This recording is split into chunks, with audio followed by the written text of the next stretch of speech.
ഒരു പോസ്റ്ററോ അല്ലെങ്കിൽ ഒരു വെബ്സൈറ്റോ ഒക്കെ ഡിസൈൻ ചെയ്യുന്ന സമയത്ത് ഏറ്റവും മിനിമലിസ്റ്റ് ആയിട്ട് അതിനെ ഡിസൈൻ ചെയ്യാൻ വേണ്ടിയിട്ട് ശ്രദ്ധിക്കുക.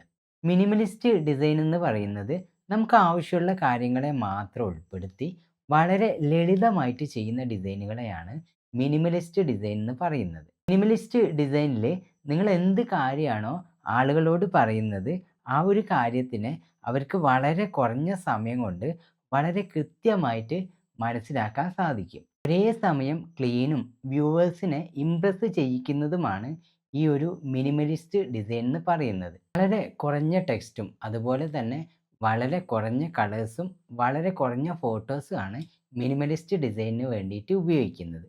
അടുത്ത പ്രാവശ്യം നിങ്ങളൊരു ഡിസൈൻ ചെയ്യുന്ന സമയത്ത് വളരെ സിമ്പിൾ ആയിട്ടുള്ള മിനിമലിസ്റ്റ് ആയിട്ടുള്ള ഡിസൈന് ചെയ്യാൻ വേണ്ടിയിട്ട് ശ്രദ്ധിക്കുക. നിങ്ങൾക്ക് ബ്രാൻഡിങ്ങിന് വേണ്ടിയിട്ടും അതുപോലെ തന്നെ നിങ്ങളുടെ പ്രൊഡക്റ്റ്, സർവീസ് ഇതിൻ്റെയൊക്കെ പ്രൊമോഷന് വേണ്ടിയിട്ടും നിങ്ങൾക്ക് ഈ ഒരു മിനിമലിസ്റ്റ് ഡിസൈൻ ഉപയോഗിക്കാം. അപ്പോൾ വീഡിയോ ഇഷ്ടപ്പെട്ടിട്ടുണ്ട് എന്നാണെങ്കിൽ ലൈക്ക് ചെയ്യുക, ഷെയർ ചെയ്യുക, ഫോളോ ചെയ്ത് സപ്പോർട്ട് ചെയ്യുക.